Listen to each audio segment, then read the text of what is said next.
Hola, ¿qué tal? Bienvenidos al capítulo 25 de este podcast Arándano 13. Soy Eduardo Aranda y queridas y queridos espectadores, el tema de hoy va a ser un poco delicado.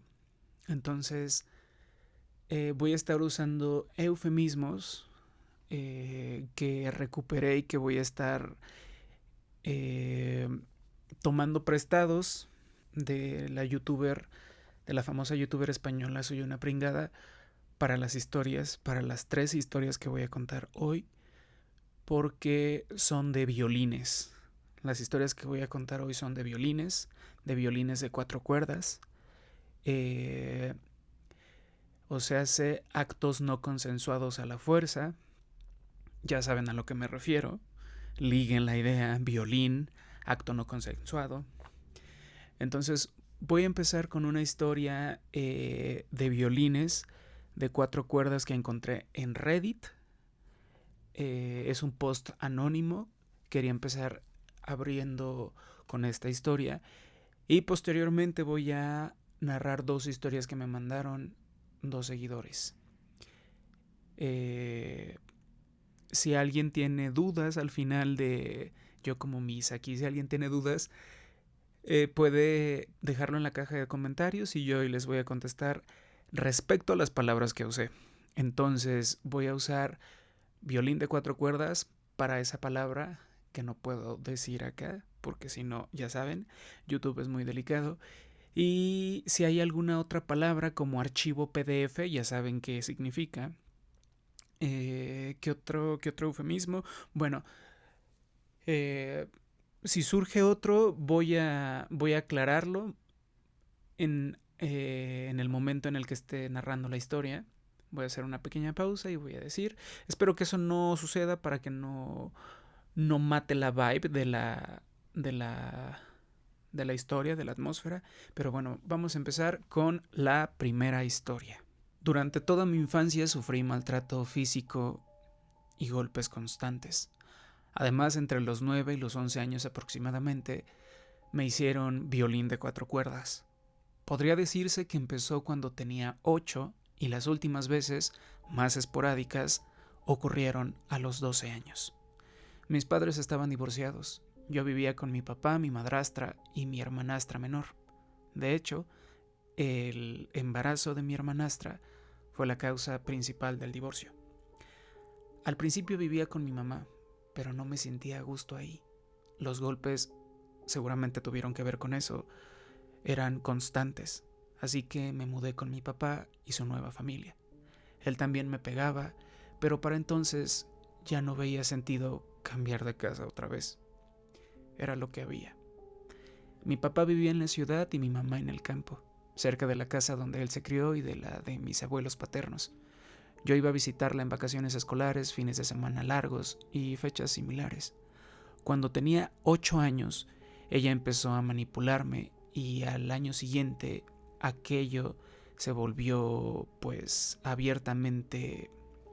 Me hacían violines abiertamente. Al principio no me dejaban dormir en ropa interior y camiseta. No tenía pijama en esa época. Me obligaba a ponerme un camisón viejo y nada más. También me convencía o directamente me forzaba a dormir en su cama. Ahí terminaba quitándome la ropa y ella hacía lo mismo. Con el tiempo aquello escaló. Primero abrazos muy apretados, luego tocamientos en las partes íntimas y más adelante pues me hacía violín forzado. A los 9 años llamé a una línea de ayuda para niños y jóvenes. Les conté que mi mamá me obligaba a abrazarla y a dormir sin ropa con ella. El operador se quedó sin palabras. En retrospectiva, es evidente que no sabía cómo reaccionar. Recuerdo que me dijo algo como, a lo mejor solo busca cercanía. No me acuerdo bien el resto de la conversación, pero salí de ahí pensando, bueno, a lo mejor estoy exagerando. Tal vez solo tenga que aguantar. No le guardo rencor al operador. Esto pasó en los años 70.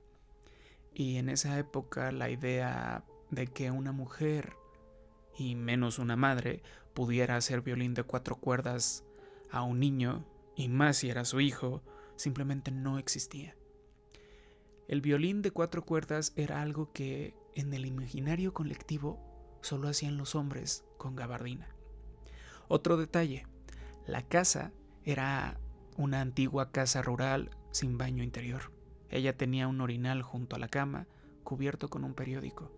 Si necesitaba ir de noche, tenía que usarlo mientras ella miraba. Y si ella lo usaba y notaba que yo estaba despierto, me obligaba a mirarla. Yo evitaba levantarme desnudo, así que aguantaba hasta la mañana, siempre que podía. Por las mañanas mi rutina era vestirme, sacar el orinal si se había usado, vaciarlo en el estercolero y lavarlo.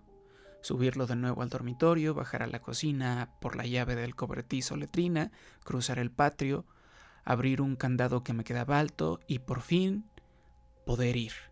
A veces orinaba detrás de un árbol o en algún rincón oculto, pero más de una vez tuve accidentes justo antes de llegar.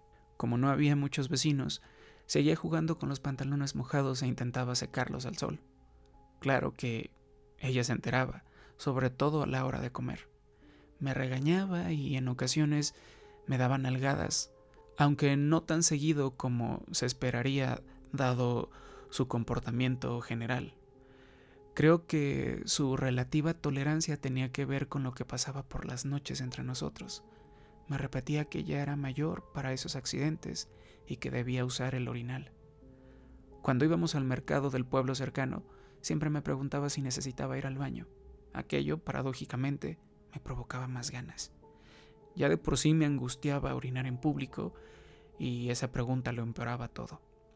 No sé si lo hacía a propósito para que tuviera un accidente o si realmente quería evitarlo. Recuerdo un día de mucho calor en que me dieron mucho jugo para que no me deshidratara. De regreso, me oriné en el autobús. Para un niño de 10 años fue terriblemente humillante. Ella me regañó por no haberle avisado y yo me culpé por haber bebido tanto jugo. En esa casa de mi papá también me golpeaban y ahí volví a mojar la cama o a tener accidentes de camino al colegio. Por esos accidentes recibía más golpes. Mi hermanastra menor también tenía accidentes, sobre todo de heces, pero a ella no la golpeaban. Sí, la humillaban como a mí. No sé si la protegía su género o si era porque nuestro padre también le hacía violín de 4 cuerdas. En fin, vengo de una familia rota y tóxica. Me pegaban por cualquier cosa sin motivo aparente, según el grado de borrachera de mi papá. Él justificaba las palizas diciendo que seguro había hecho algo malo, aunque no se hubieran dado cuenta. Mi infancia fue como una ducha que alterna agua hirviendo y agua helada sin previo aviso. El resultado era una mezcla extraña. En casa de mi papá nunca estaba seguro porque podía recibir una paliza en cualquier momento. En casa de mi mamá tampoco, aunque el peligro era distinto. Ahí me sentía humillado, asfixiado, literalmente por sus pechos grandes cuando se ponía encima de mí. Y todo era incómodo en general. Sin embargo, me trataban mejor que en casa de mi papá. A los 10 años estuve a punto de hacerme petit suisse. Me sentía profundamente infeliz, incapaz de hacer nada bien y que era una carga para todos. En el último momento desistí. Acepté que no merecía que me amaran, pero que sí podía ser útil. Hoy estoy cerca de los 60 años. He tenido éxito académico, pero nunca he mantenido una relación sentimental. Cuando mis compañeros empezaron a salir con alguien, yo decidí no hacerlo. Estaba demasiado enfadado con el mundo. Yo había vivido ya bastante en una familia disfuncional y no quería repetir nada parecido. Mi cabeza no podía concebir que 2 personas tuvieran una relación de igualdad. Además, el contacto físico me generaba un rechazo enorme. De niño, la forma más segura de hacerme perder el control era inmovilizarme contra el suelo. Soy gay. En aquella época era algo totalmente prohibido.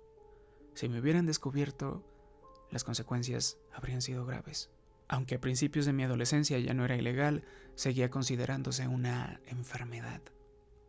Sé que la orientación sexual no se elige ni se cambia, pero aún así me pregunto qué habría pasado de no haber vivido todo eso de niño. ¿Sería bisexual? ¿Y he reprimido esa parte? Sea como sea, mis traumas me han impedido tener cualquier tipo de relación.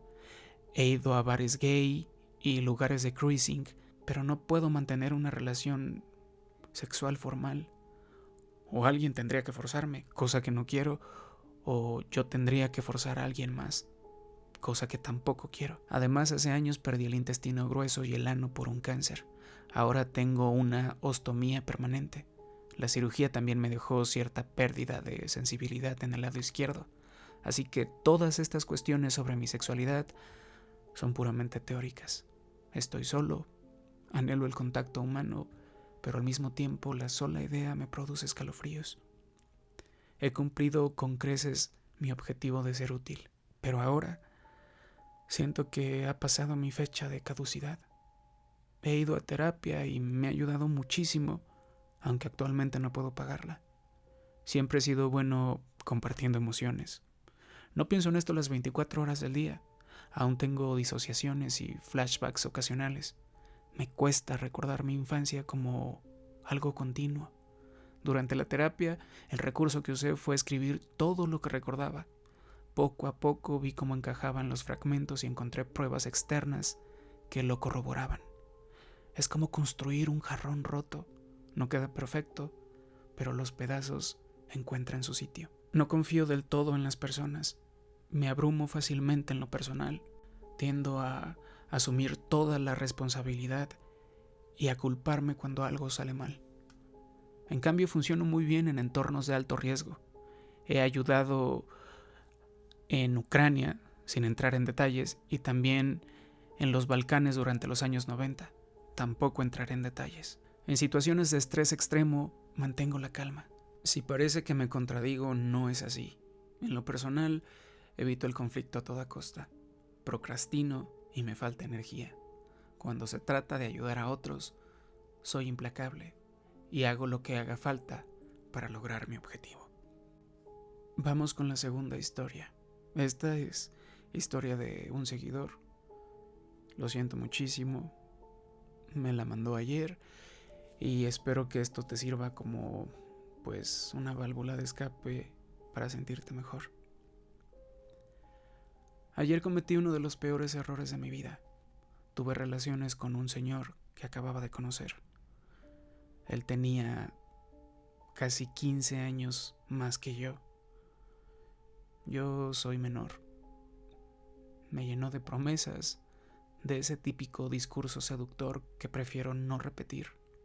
Lo peor es que en el fondo sabía que algo así podía pasar, pero aún así me arriesgué, impulsado por el deseo tonto de dejar de ser virgen. Físicamente era muy atractivo, casi perfecto. Cuando lo vi en persona, pensé que se veía increíble. Me subí a su moto y aunque tenía mucho miedo, no dije nada. Quise detenerlo todo en ese momento, pero no tuve el valor de abrir la boca. Llegamos a un departamento, él empezó a quitarse la ropa y pasó lo que en teoría yo mismo había buscado. Después sentí un asco profundo hacia mi propio cuerpo, pero lo peor vino cuando, en pleno acto, llegó otro señor de unos 40 años. Le dijo al primero que yo estaba muy rico y que no sabía lo que me esperaba. Al escuchar eso, el terror me paralizó. Quise gritar y salir corriendo, pero el departamento estaba cerrado con llave y era imposible escapar. Muchos se van a preguntar por qué no grité o por qué no pedí ayuda. El miedo fue tan grande que apenas podía hablar. Me sentí completamente inútil. Nunca me imaginé que mi primera vez sería así, cruel, violenta y sin consentimiento real. Me maltrataron y no pude defenderme. Aunque al principio pensé que me lo había buscado, ahora sé que nadie se merece algo así. Comparto esta historia para que no le pase a nadie más. Hay personas que se aprovechan de la inocencia, la confianza y el miedo de los demás. No permitamos que sigan lastimando a los inocentes, como lo hicieron conmigo. Tercera y última historia. Quisiera contarte mi historia. Tal cual, el asunto es que mi tío era mi novio. Me di cuenta de la situación cuando ya era mayor. Creo que en todas las familias siempre existe el familiar adinerado, y bueno, en mi caso era mi tío materno. Resulta que desde muy pequeña él venía a la casa y suplía todas las necesidades, pagaba los servicios, compraba la despensa, nos llevaba a pasear, nos daba regalos en diciembre a mí y a mis 3 hermanos, siendo yo la menor. Incluso llegó a pagarme un tratamiento para la epilepsia. Este duró toda mi niñez y mi adolescencia. Cada vez que mi tío llegaba me cargaba y siempre mi mamá me decía que era mi novio. Siempre me lo decía al oído. Aunque yo le decía tío como mis hermanos, yo sabía que era mi novio. Obviamente sin saber qué significaba ser novios. Mi tío siempre llegaba en coches de lujo y mi hermano y yo cuidábamos sus coches. Mientras tanto, él iba a mi casa y dejaba todo lo que nos traía. Cuando él subía nos daba dinero a mí y a mi hermano, y se despedía de mi hermano de mano y se quedaba conmigo, me daba un beso en la boca y yo bajaba feliz. Eso sí, siempre me decía que me tenía que limpiar los labios. Esa rutina se repitió millones de veces e inició desde que tengo memoria, más o menos cuando tenía 6 años. Mi tío le dio empleo a mi hermano mayor y mi hermano trajo a un amigo a nuestra casa. También era mayor, tenía unos 30 años y yo tenía 12 para esa época. Él venía muy constantemente, me traía dulces y a fin de año mi tío les hizo una fiesta y mi hermano me llevó. El amigo de mi hermano se acercó y hablamos mucho y nos reímos mucho. Estábamos pasando un rato muy ameno. En ese momento mi tío llegó con una muchacha y la presentó como la novia. Yo me sentí muy confundida, pero tenía la advertencia de mi mamá, así que no podía preguntar nada. Yo quería decir que yo también era la novia, pero me callé y seguí en la fiesta. Poco tiempo después mi tío se fue y el amigo de mi hermano me contó que se había enojado conmigo por estar hablando con él. Tiempo después, en la noche, el amigo de mi hermano me dio un beso. Me asusté mucho porque yo solamente me había besado con mi tío, pero me gustó mucho, así que pensé, bueno, si mi tío tiene 2 novias, yo también puedo. El tiempo pasó y el amigo de mi hermano nunca volvió, y una vez recibí una llamada de él. Me sorprendió mucho y le pregunté qué había pasado. Me dijo que mi tío lo había amenazado y que no entendía por qué, que le daba miedo, que solo quería decirme lo que había pasado y se iba a alejar. Yo le conté a mi mamá, ya que solo podía decirle a ella, y me dijo que sí, que todo estaba bien y que me olvidara del tema. Mi tío continuó ayudando, pero ya no tan constante, pero yo continuaba con la misma mentalidad. El día que me gradué del colegio, mi mamá me dijo que lo tenía que invitar. Para esta fecha yo aún pensaba que mi tío era mi novio y que era normal. Yo no hablaba con nadie, así que nunca nadie me pudo abrir los ojos y explicar la verdad de las cosas. Se llegó el día de la graduación, mi tío asistió y la rutina siguió, aunque esta vez me dijo que fuéramos a revelar las fotos que habíamos tomado. Mi mamá obviamente me dejó ir. Cuando nos bajamos del carro yo lo tomé de la mano como los novios. Me soltó y me dijo, mi amor, la gente no entiende lo nuestro porque para ellos es complicado. Así que soy tu tío y tu tío. Por eso no podemos hacer esto. ¿Entiendes? Así que eso hice y concluyó diciéndome que nadie podía saber y si alguien decía que él era un viejo morboso no tuviera en cuenta esos comentarios y eso hice. En esos mismos días llamó al celular de mi mamá y me dijo que vendría por mí para salir. Mi mamá escogió mi ropa, me dijo que nadie podía saber que iba con él y que me portara bien. Como era la segunda vez que salía de mi casa y esta vez también era la segunda salida con él, Le dije que le iba a pedir permiso a mi papá y ella se enojó, me dijo que no podía decirle a nadie. Y así fue.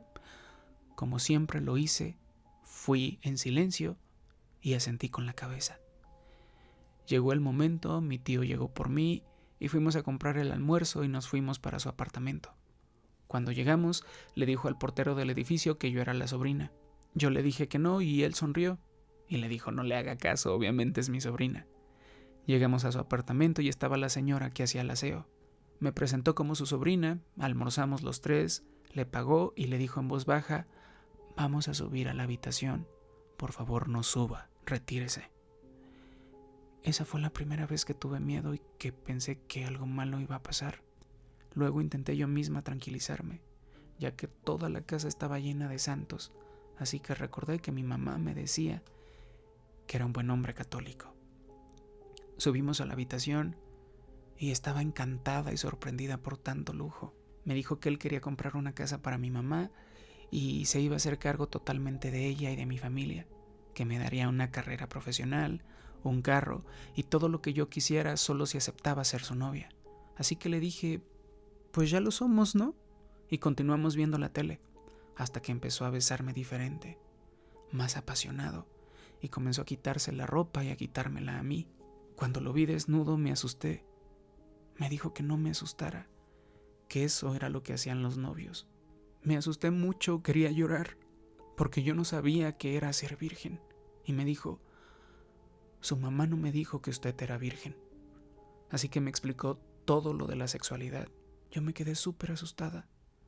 Cuando me dijo que me quería, ya saben, que quería entrar en mí, me puse a llorar horrible. Mi cuerpo se había congelado y no era capaz de moverme. En ese momento me tapó la boca y me dijo, no lo voy a hacer, simplemente voy a terminar encima y ya. Solo déjame terminar. Y así empezó a frotarse sobre mis partes y las suyas, hasta que terminó. Yo solo lloraba porque sentía horrible. Estaba muy enojado conmigo porque mi mamá nunca me explicó, así que me ayudó a vestirme porque estaba en shock y ni eso podía hacer.